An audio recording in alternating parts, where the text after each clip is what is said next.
Hey, it's Sri here, and in today's video, I'm going to talk you through 5 reasons why he wants to separate with you. Now, I know going through a separation is such a crushing pain that you're having to go through right now, and my heart goes out to you because, I talk with people every single day who are going through these challenges, and I understand the pain at a deep level. So my heart goes out to you, and this is exactly the reason why I've shot this video today, to be able to explain to you the reasons why he's doing what he's doing, just so I can help you to give yourself some clarity on how to move forward as well. Now, lots of my clients have been in this very situation, but have been able to get out of it, both from getting to a place where they're able to heal from within and then using that strength and courage to then help them to be able to maximize their chances of saving their marriage as well. People like Angie, people like Laurie, people like B, people like Sarah, people like Rachel. There's so many women that I've worked with through my program that have been able to save their marriage, but also really create those shifts from within as well, the real powerful transformations. That's what I want for you. Now make sure you hit that subscribe button below and click on that bell notification as well, so every week you get access to my latest videos where I talk you through how to recover from infidelity, how to learn more about male psychology as well, and really what you need to do in order to maximize your chances of saving your marriage or get to a place where you're able to heal, so that you have the courage and the strength to be able to walk away from a really difficult situation with your husband. Now, one of the challenging parts when you're going through a separation, or if he's just stated to you that he wants to separate, is our brain goes into this place where we want to know why. Because it's the way we've been ingrained over the years. If we feel like we know why, then we can take the steps that we need to do to resolve the situation. But the why can often be really complex, because often the answers that we get from our husband is a little bit different and it doesn't quite make sense. It doesn't seem to compute in your own mind. He might say things like, I love you, but I'm not in love with you. Or he might be engaging in behaviors that seem to be similar to what you probably read about in terms of a midlife crisis and so on. But the way he acts can often create even more confusion inside. So I understand how difficult it is, and so that's why I wanted to provide you with some clarity today to talk you through 5 reasons that I see a lot with the hundreds of clients that I've worked with over the years, and what you need to do in order to be able to move forward from all of this. Now, understand the why doesn't necessarily mean that it's going to resolve the problems permanently, but it's going to give you the clarity that you need. So the first reason why a lot of men end up wanting to separate with their wife is what we call blueprint versus reality. See, I've always believed that when men are growing up and when they get to their early 20s and even sort of, we talk about late teens, they often have a bit of a vision, a bit of an idea of what they want their life to be like. They may have had dreams of being professional sportsmen or dreams of being Fortune 500 CEOs, or it doesn't even have to be really high accomplishments. It could just be smaller accomplishments. They just want to, have a small little business or just get a 9-to-5 job and be able to pay the bills and so on. And that's what we call the blueprint. This is something that he's wanted. This is what he's had envisioned in his mind. And then you have the current reality. Now, if there is a discrepancy between the two, if there's what we call a delta between the two, in other words, the reality is worse than the blueprint, then you have suddenly a scenario where he's really struggling with feelings of failure, feelings of inadequacy. And once you take all of that and you bring that into a man who is, proud and he wants to try and succeed and, be the man and all that sort of stuff, when you throw that all into the mix, it's almost like a cancer for him. It feels so shitty. And I can tell you right now, having spoken with hundreds of men before who've had to go through these sorts of challenges, it is absolutely crushing for guys. It is the worst feeling that a guy can experience. Now, if you're struggling to sort of understand this, if you're a woman and you're watching this, you might be sitting there and thinking, yeah, okay, he's not achieving the things that he wanted to and so on, but so what? We've got the family, we've got our kids, we're able to put food on the table, all that sort of stuff. The best way to describe this in terms of a similarity, imagine for you, you're not getting the love that you want. Because for men, a lot of their motivations come from freedom and a feeling of significance. For women, a lot of it is driven by love. Now, yes, these are generalizations, but they are common patterns right across the board. And so it's important, if you can remember and understand, if you have those feelings that you're not being loved and you're not being heard and you're not being understood and so on, those feelings, that pain that you feel inside is equally as painful for him in respect to feelings of inadequacy and failure and so on. That's the pain that we're talking about. And so if that has happened over a period of time and he feels like he's just not quite living his life that he wants, and he doesn't know what to do, and it's on his mind 24/7, and even when he's around the family, that's what he's thinking about over and over and over, there's going to come a point where he hits that tipping point. And for some guys, that tipping point is, I just need to get away from this environment.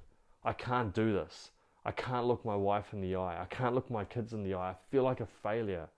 I feel like I'm just useless. I feel like I'm not good enough, and so on. And then he goes and says things like, I want to separate. Now, am I justifying it? Absolutely not. I'm not trying to say that this is the right thing to do, but I think it's important that we have to understand the reasons why some men can get to this point. So that's the first reason why he might be wanting to separate. Now, the second reason is what we call the compound effect of emotions relating to the wife.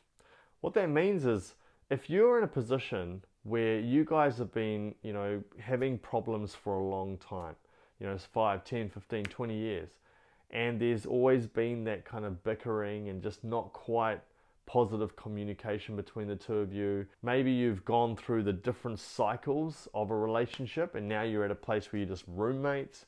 Whatever it is, if those emotions have been stacking inside of him, in other words, he's been feeling frustrated and angry and hurt and sad and all of those negative emotions, and they've been stacking on top of each other over a period of time.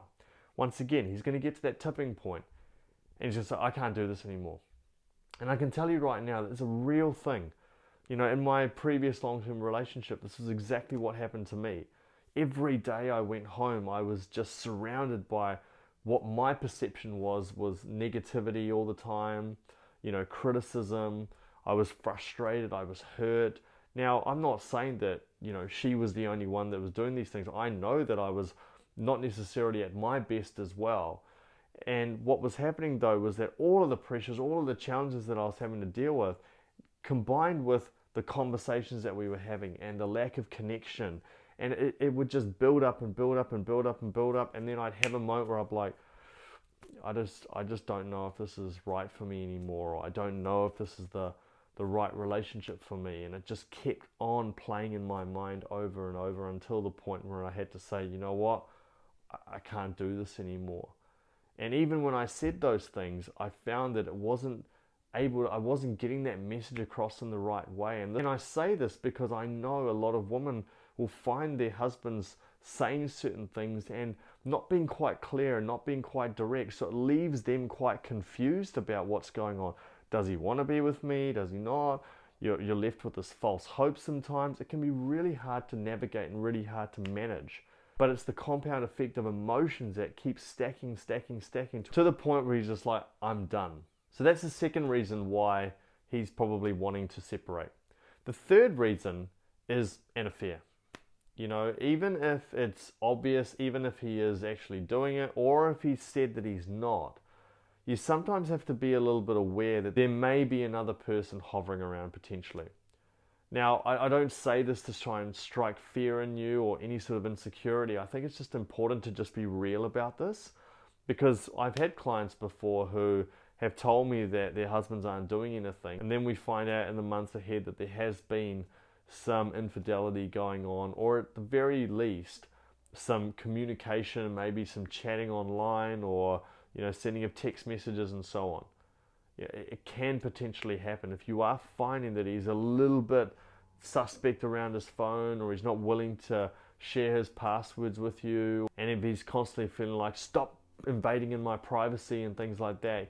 You might just want to be a little bit mindful and careful that it may be happening, and just keep one eye open about all of that.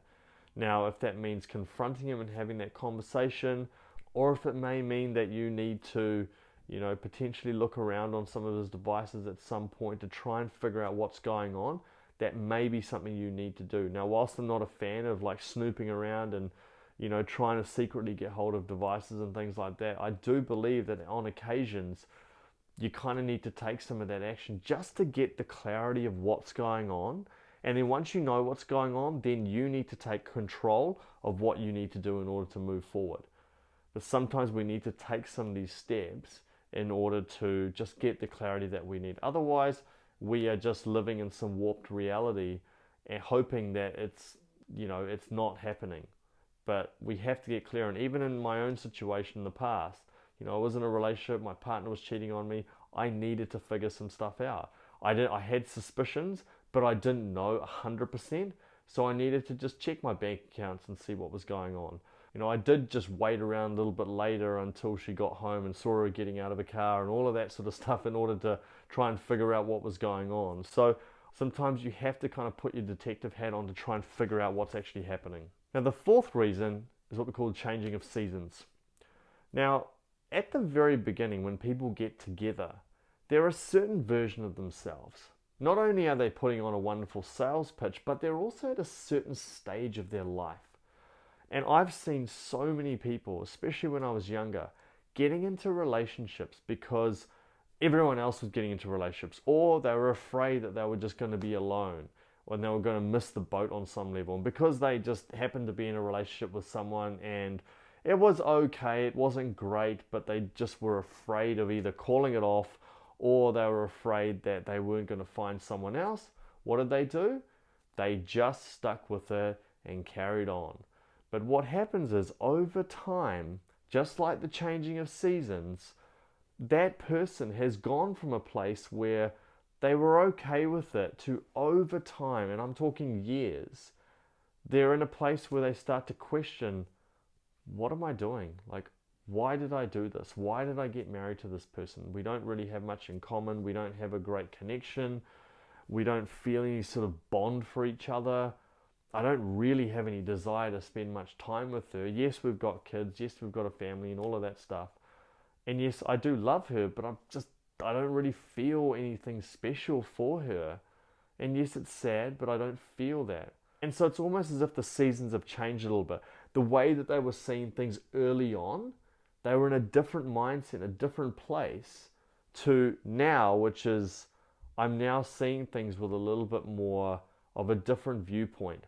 I'm starting to see things from a perspective of what do I genuinely want, rather than the fear of what will happen if I don't make this decision. So early on, it's if I don't do this, then I might miss out on, the love of my life. I might miss out on, some sort of security, having a family, all of that stuff. Whereas now it's, okay, I've made this decision, but I'm just not sure this is the right thing, and I want to make sure I do what I need to do in order to be happy and to be free.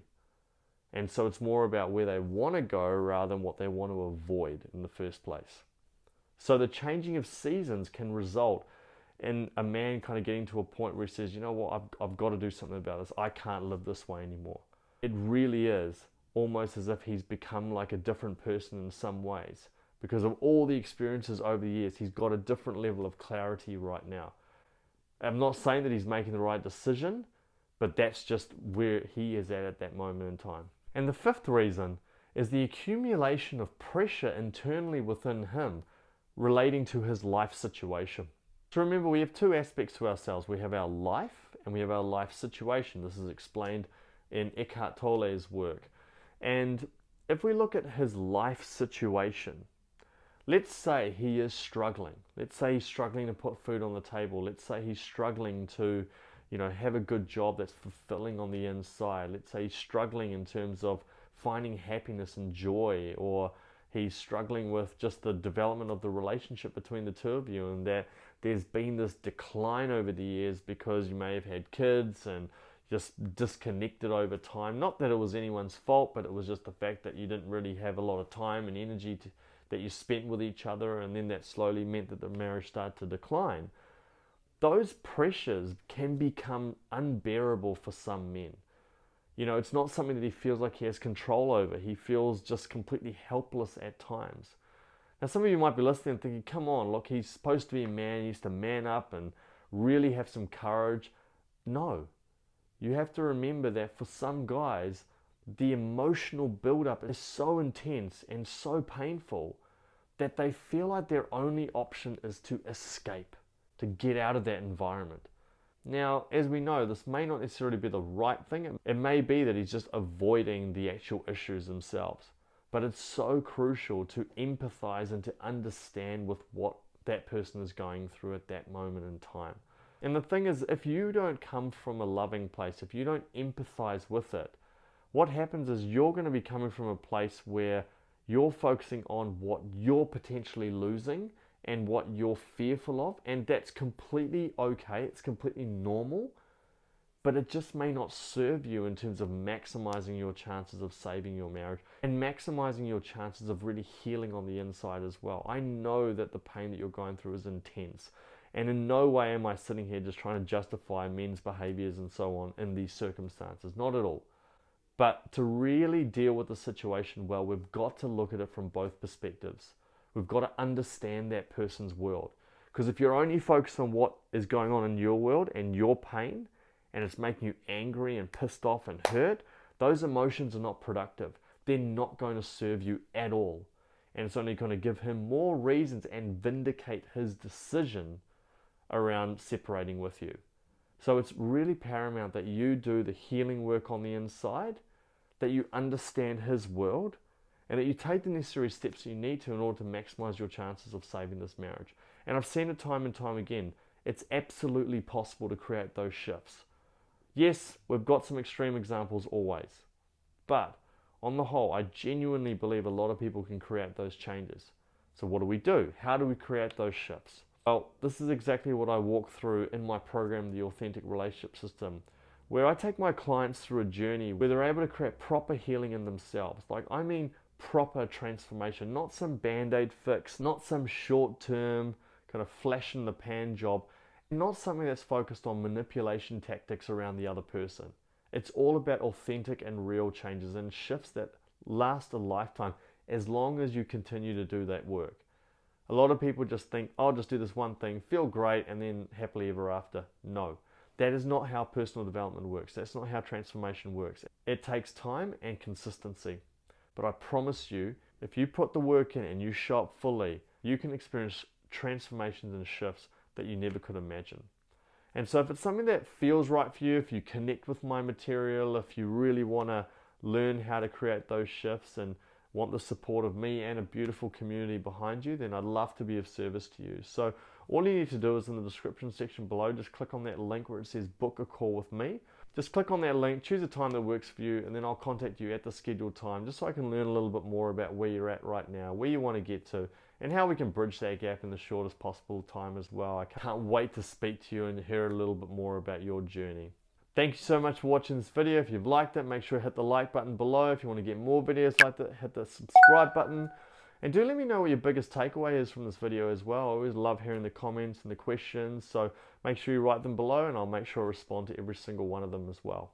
And if you want to learn how my client Amanda was able to save her marriage, just click this video above. And if you want to learn the signs that your husband might be cheating on you, just click this video above. Thank you so much, and I'll talk to you in the very next video.